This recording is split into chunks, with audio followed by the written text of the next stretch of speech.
নমস্কার, আমার গল্পকথার মধ্যে স্বাগত জানাই। আমার তো রান্না করতে ভীষণ ভালো লাগে, তাই ছেলে মেয়েদের বায়নাতে এটা সেটা রান্না করাই হয় মাঝে মধ্যে।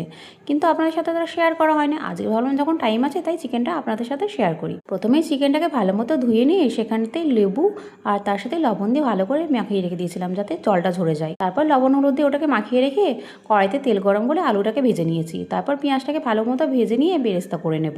পেঁয়াজটা ভালো মতো ভাজা হয়ে গেলে মিক্সার বাড়িতে টক দই আর পেঁয়াজটাকে ভালো করে পেস্ট করে নেব। তারপর চিকেনটাকে হালকা মতো ভেজে নেব যাতে এই মাংসগুলো ছেড়ে ছেড়ে না যায়। এই যে আমার পেস্ট করাও হয়ে গেছে, ভালো মতো একটু ভালো মতো না নর্মাল একটু ভেজে নিয়েছি। তারপর সেই কড়াইতে গোটা গরম মশলা দিয়ে তার মধ্যে পেস্ট করা টমেটো বাটা দিয়ে দিলাম। তারপর একে একে আদা রসুন বাটা, লঙ্কা বাটা, পরিমাণ মতো লবণ, হলুদ আর দিয়ে দিয়েছি কাশ্মীরি চিলি পাউডার। তার মধ্যে দিয়েছি একটু ধনে গুঁড়ো, জিরে গুঁড়ো আর এই ভালো করে কষিয়ে নিয়ে এই যে চিকেনটাকে দিয়ে দিলাম।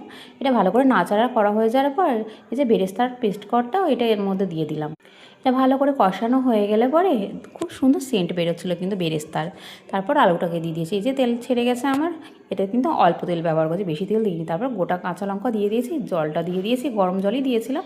আর লাস্টে নামানোর আগে দিয়েছিলাম একটু জায়ফলের গুঁড়ো। এটা কিন্তু সেন্টটা দারুণ আসে, তাই কষা কষা করে এই যে নামিয়ে নিলাম। কেমন হলো